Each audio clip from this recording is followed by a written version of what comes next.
Sebelum nonton video ini, ayo tekan tombol subscribe dan nyalakan loncengnya. Juga like dan share ya. Salam hati gembira. Alkitab berkata hati yang gembira adalah obat yang manjur, tapi semangat yang patah mengeringkan tulang. Saat ini kita bersama akan merenungkan tentang cara mudah mengingat firman Tuhan. Berapa banyak dari kita itu suka sekali membaca Alkitab, suka sekali mendengarkan khotbah tentang firman Tuhan, tapi mengapa tidak bisa mengingatnya? Padahal kita tahu salah satu daripada karya Roh Kudus yaitu mengingatkan umatnya atas firman Tuhan. Sedangkan kita tidak pernah mengingat firman Tuhan. Apa yang akan muncul ketika kalau diingatkan oleh Roh Kudus? Berapa banyak dari kita lebih ingat nasihat daripada orang-orang hebat, orang pintar? Itu bagus. Atau kita terpengaruh oleh film dari Korea, film dari India, film dari Turki. Itu menarik sekali. Tetapi persoalannya, Roh Kudus bekerja itu sesuai dengan firman. Jikalau kita tidak pernah mengingat apa yang ada dalam firman, dan suatu hari kita menghadapi persoalan, menghadapi pergumulan, menghadapi masalah, maka yang muncul bukan kekuatan dari firman Tuhan. Saat ini kita bersama akan merenungkan dari satu bagian, yaitu Yosua, pasal yang pertama, ayat yang ke-8. Demikian firman Tuhan. Janganlah engkau lupa memperkatakan kitab Taurat ini, tetapi renungkanlah itu siang dan malam, supaya engkau bertindak hati-hati sesuai dengan segala yang tertulis di dalamnya. Sebab dengan demikian perjalananmu akan berhasil dan engkau akan beruntung. Dari bagian ini kita akan menemukan 3 hal yang perlu kita lakukan supaya kita mudah sekali mengingat firman Tuhan. Ini ada satu bagian kisah bagaimana Tuhan menguatkan seorang anak muda, Yosua, yang setelah ditinggal oleh pemimpinnya bernama Musa, kemudian dia harus memimpin bangsa Israel masuk ke tanah Kanaan. Belum ada pengalaman, belum terbiasa memimpin, tetapi ingat, tidak ada yang mustahil jikalau Tuhan sedang berkarya. Namun demikian, Tuhan juga menantikan apa yang kita bisa kerjakan sesuai dengan bagian kita. Nah, saat ini kita melihat 3 hal supaya kita bisa mudah mengingat firman Tuhan. Dan kemanapun juga itu yang akan menjaga kita supaya kita tidak jatuh di dalam dosa, supaya kita tidak berbuat salah atau yang tidak berkenan kepada Tuhan. Yang pertama, apa yang perlu kita kerjakan supaya kita mudah mengingat firman Tuhan? Dari bagian itu dikatakan bagian atas, janganlah engkau lupa memperkatakan kitab Taurat ini. Yang pertama adalah memperkatakan firman. Saudara yang dikasihi Tuhan, pada waktu itu belum ada Alkitab seperti ini, tetapi ada di loh batu, ada catatan-catatan. Kemudian jemaat yang begitu banyak, tentu saja tidak semuanya memiliki. Bahkan dari bagian ini, Yosua pun harus memperkatakan. Bahasa lain itu mengucapkan. Kalau seringkali kita memperkatakan atau mengucapkan bagian daripada firman tersebut, lama-lama itu akan kita ingat. Ketika kita bertemu dengan seseorang, kita memperkatakan firman. Ketika kita ingin menasihat seseorang, menasihati dari firman. Semuanya bersumber dari firman, maka yang terjadi adalah firman itu akan menyatu dengan hidup orang yang memperkatakannya. Tapi jikalau kita tidak pernah memperkatakan, suka mendengar, suka merenungkan, tapi tidak pernah memperkatakan, perlahan, lambat laun, kita akan lupa.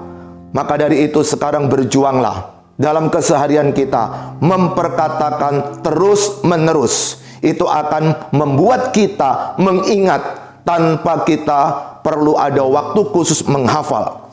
Tapi hal yang kedua dikatakan di bagian itu sebagai berikut. Saya akan baca seutuhnya. Janganlah engkau lupa memperkatakan kitab Taurat ini. Yang kedua, tetapi renungkanlah itu siang dan malam. Apa yang ingin ditunjukkan dari bagian ini? Yang kedua adalah merenungkan firman. Kapan merenungkannya? Siang dan malam. Itu artinya berkesinambungan, terus menerus. Jikalau orang mau memperkatakan, lalu dia tidak mau merenungkan, dalam bahasa lain adalah mau memeditasi. Orang Kristen sih sesungguhnya bukan meditasi itu ke gunung, ke tempat yang sunyi. Karena Alkitab berkata, kamu adalah garam dunia. Kamu adalah terang dunia. Garam mengasinkan, itu harus di tempat yang hambar, bukan? Terang menerangi harus di tempat yang gelap, bukan? Kalau keluarga kita adalah orang jauh dari Tuhan, lingkungan kita bukan lingkungan yang dekat dengan Tuhan, maka kita tetap memperkatakan. Namun, bukan cuma itu. Kita perlu merenungkan. Kalau memperkatakan, lama-lama kita menjadi latah. Suka bicara, tapi firman tidak menjadi bagian dari hidup yang menjadi pembicaraan tersebut atau sang pembicaranya. Kenapa? Karena dia tidak merenungkan. Pertama, memperkatakan. Suka bicara tapi kemudian merenungkan. Apa artinya merenungkan? Bukan mengosongkan pikiran.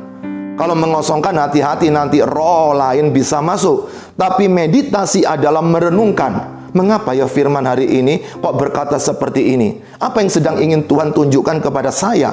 Apa yang sedang Tuhan ingin karya supaya saya bisa sesuai dengan firman Tuhan? Mengapa sekarang? Kok bukan hari-hari yang lalu? Kenapa kok bukan bulan-bulan yang lalu? Tapi kenapa sekarang? Tentu saja kita akan mendapatkan jawaban kalau kita mau merenungkan. Kapan waktunya? Siang. Waktu kita kerja, waktu kita beraktivitas, waktu kita dimanapun juga. Berjuanglah untuk mengingat, merenungkan firman apa yang suka kita perkatakan.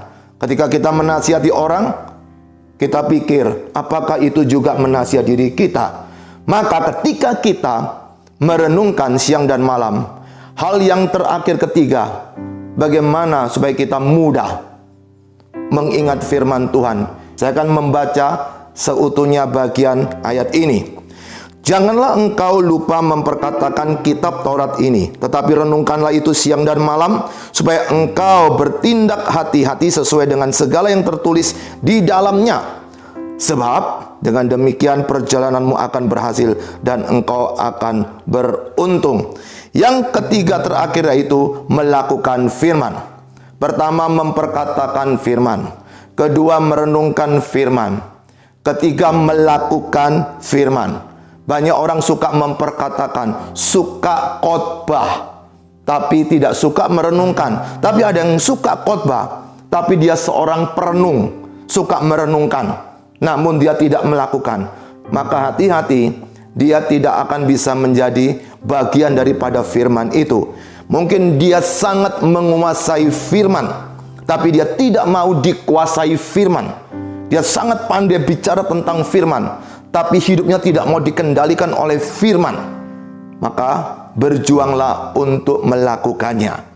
Pada waktu melakukan kita akan jatuh bangun, capek sekali, seperti orang naik tangga. Bisa naik tangga yang ke-100, harus tangga yang pertama. Semakin tinggi kita naik, kita semakin harus berjuang keras. Bahasa lainnya bisa ngos-ngosan.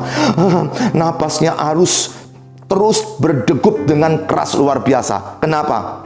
Karena semakin tinggi tangganya, semakin engkau melakukan firman. Banyak orang yang bisa terfilter, tersaring. Siapa yang mau dekat dengan kita? Karena orang yang tahu hidup kita adalah hidup sesuai dengan firman, hidup yang kudus, maka orang tersebut tidak akan suka bermain-main dengan hidup yang kita jalani ini. Dan jangan khawatir, ada dua bonus yang ditunjukkan di bagian ini. Dalam bahasa Alkitab ini, hidup kita, perjalanan kita akan berhasil dan beruntung. Bahasa lain, jadi makmur dan sukses. Maka siapa yang tidak ingin hidupnya berhasil dan beruntung atau makmur dan sukses? Tapi bukan itu tujuannya. Itu adalah bonus. Jangan dikejar bonusnya. Tetapi ingat saudara, kejar bagaimana kita itu terus-menerus memperkatakan firman, terus-menerus merenungkan firman, dan melakukan firman. Salam hati gembira.